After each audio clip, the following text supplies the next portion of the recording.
Yeah, the extreme left. They're just as nasty, but there's more of them. Yes.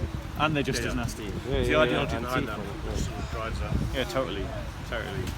For me personally, this is why we need a muscular Christian faith. Yep. Because a muscular Christian faith ain't going to judge you by the colour of your skin, you know. And if your faith, even as a Muslim, if your faith isn't something that's unjust in the way that it's being practiced or what it stands for, it can be totally tolerated, you know. We'd much more engage you in dialogue and discussion and conversation. So would you call yourself a devout Christian? Depends what you mean by devout. Well, not quite devout as someone who goes to the church every Sunday, someone who abides by all, obviously, your Christian rules. Well, but if you follow the book, the Bible. Do you mean do I take it seriously? Yeah. If we're defining devout as do I take it seriously, then yes, I could call myself devout. But do you practice your religion? Well, you tell me what you think. I'll probably say I'll tell you seem like a devout Christian to me. Yeah, I think the truth is that in the Christian faith, like our concept of sin, of what sin is, it's an archery term. You know, you've got this target, you've got the bullseye, you're meant to shoot loose the arrow and the arrow goes towards the bullseye. If you don't hit the bullseye, you don't hit perfection, it's called sin. Yeah? So as Christians, within our worldview, we understand our lives as constantly striving towards a perfection, to be perfect as our Father in heaven is perfect, which is what Christ commanded us, but also the full knowledge that we're not achieving that perfection yet in this life. And so what we must do is we must continue to strive. We must continue to exert ourselves towards that perfection.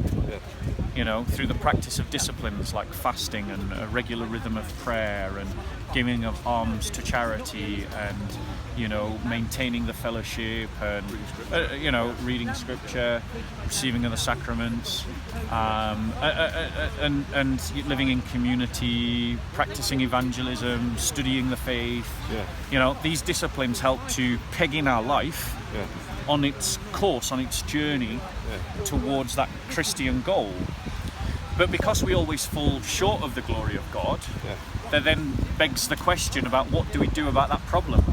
You know, because there's always this disparity between where we're meant to be to enter into the presence of God and where we are, which is below that necessary glory. And that's why we believe Christ came to pay the dividend, to account for the loss. You know? Because otherwise, if God simply forgives us of our mercy, you know, out of his mercy, he just forgives us, but sin goes unpunished, then God is not just. You know, and God has to be just. Sin has to be punished. So talking about God, one thing I want to find out is how Christians claim that Jesus is the Son of God, and then you follow Jesus more than you follow God. Yeah. Okay. That's a fair question. Allow me to deal with it. Could you contact JC? In terms of this idea of following God, right? This terminology, even in the way that you say the question, the way I hear it is about the Father and the Son. As I'm sure you know, we Christians believe in one God, and that God is Father, Son, and Holy Spirit.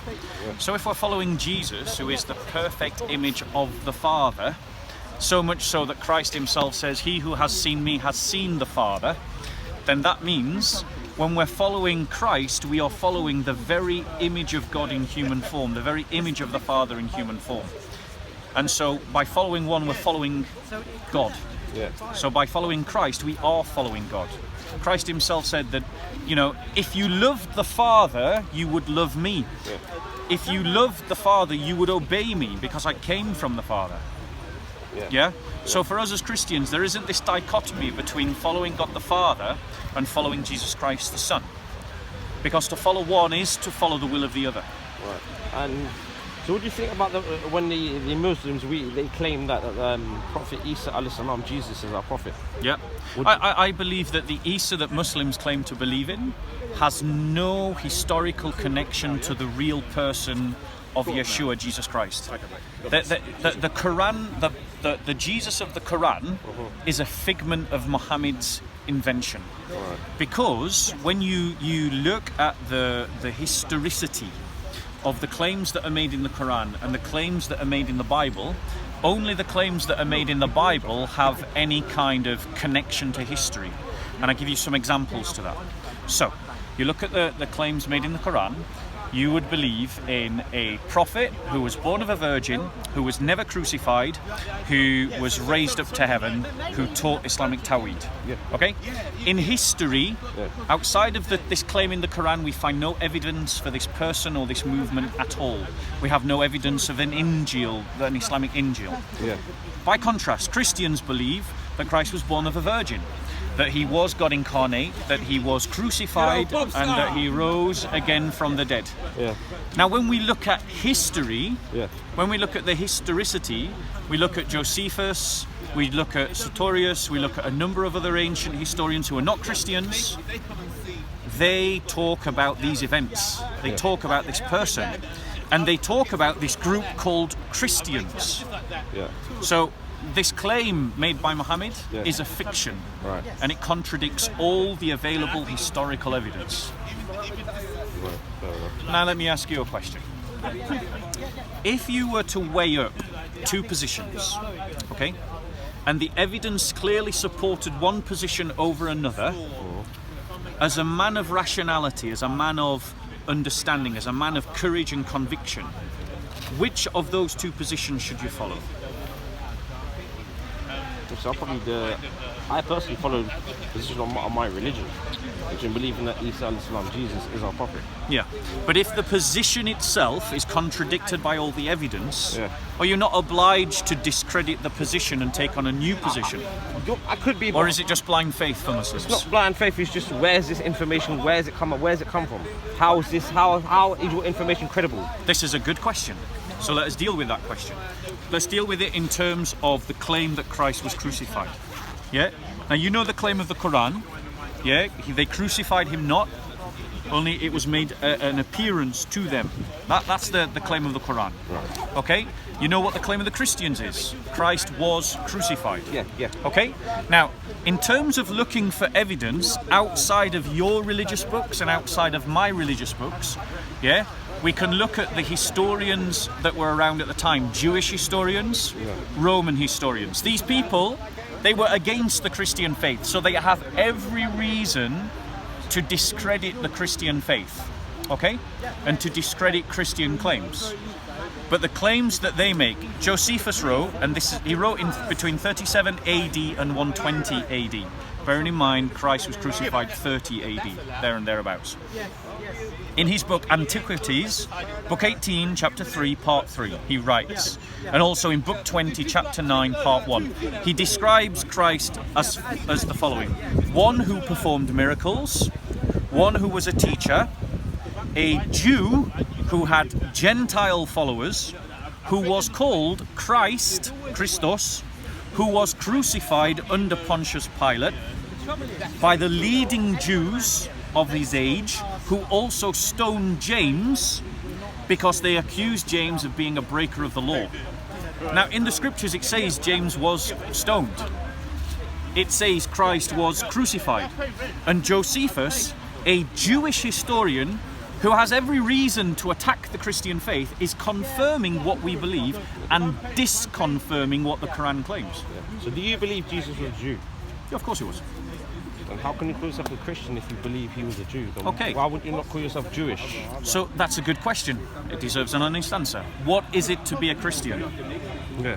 The term Christian was first coined in Antioch by Roman pagans as an insult to the followers of Christ, who at that time simply called themselves followers of the way. That's an ancient name for ourselves. Yeah? Those that know church history know that. That the followers of the way were accused by Roman pagans as being Christians, which is an insult. It means little Christ. Little Christ. We Christians then took this insult and turned it into a compliment by taking the name for ourselves with pride and courage. And so we became known as Christians, and we called ourselves Christians. What did Jesus Christ do? If you just bear with us 1 second, brother. So it's within that context. It's within that context that Christians call themselves Christians, because we're trying to follow Christ. Christ says only make disciples of all the nations. So I can just as easily call myself a disciple of Christ. I even have to use the word Christian. but I have no problem with the word So Christian. who would you say Bethlehem belongs to, the Jews or the Christians? Say again? Who in your mind, who does Bethlehem belong to, the Jews or the Christians? That's a political question, and I would say that in terms of Bethlehem, I would stake the claim for the Christians to have Bethlehem, Jerusalem, Antioch, Damascus. Like, all of those lands were originally Christian. All of North Africa was originally Christian. Those are our lands. They've been stolen from us through violent conquest and persecution. And, you know, it's like Constantinople. This is a Christian city. You know, Great Asia Minor, Christian city, Greater Armenia, all originally Christian. These are all lands that have been stolen from the Christians. And I feel we have a legitimate stake to all of them. So who stole them though? Muslims. Muslims did. You stole them. Fair enough. Now let me ask you this question. If Christians stole Muslim lands, would you want it back? Of course. Right. So have we got any problem with us demanding North Africa, Asia Minor, the Levant back to us? No. Yeah. Let me ask you this question. If the evidence contradicts your belief, isn't it incumbent upon you as a searcher for truth? Because for me personally, bro, I want to be where the truth is. Yeah. I don't want to make my own truth. Yeah. I want to stand in what the truth is. Yeah.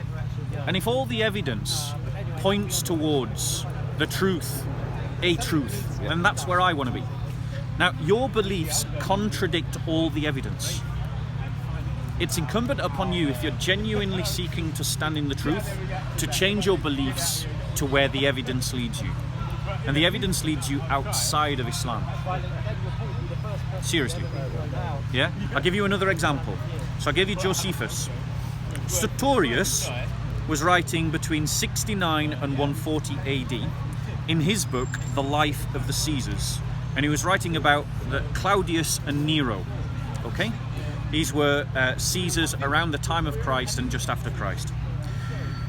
And in his book, he mentions that Christ was a cause of trouble and the center of a new superstition. Now notice the derogatory language that he's referring to Christians by, this new superstition. He's not a believer, but he's saying that Christ is the founder of a new superstition. Now when he's writing 69 to 140 AD, if you look back into the annals of history and look for evidence of which community he's referring to, we find zero evidence, zip, nada, nothing of an early Islamic community, nothing. But we do find the writings of the Church Fathers. We find the writings of the Church Fathers who are my historical heritage, my historical forefathers, who teach the doctrines I teach. So when he talks about this new superstition, who's he talking about? The evidence points towards he's talking about us, not you. So that means that this Christ, who is the center of a new superstition, is not a Muslim prophet, but a Christian Messiah. One last question, brother. Who do you think Israel belongs to? Israel? Yeah. Are we talking about land or are we talking about the people? Land. That belongs to God. God. Everything belongs to God ultimately. It belongs to God, but as in like, does it belong to the Jews, or in your mind, or does it, in your opinion, does it belong to the Jews or does it belong to the Muslims? It belongs to the Christians. Or to the Christians? Yeah.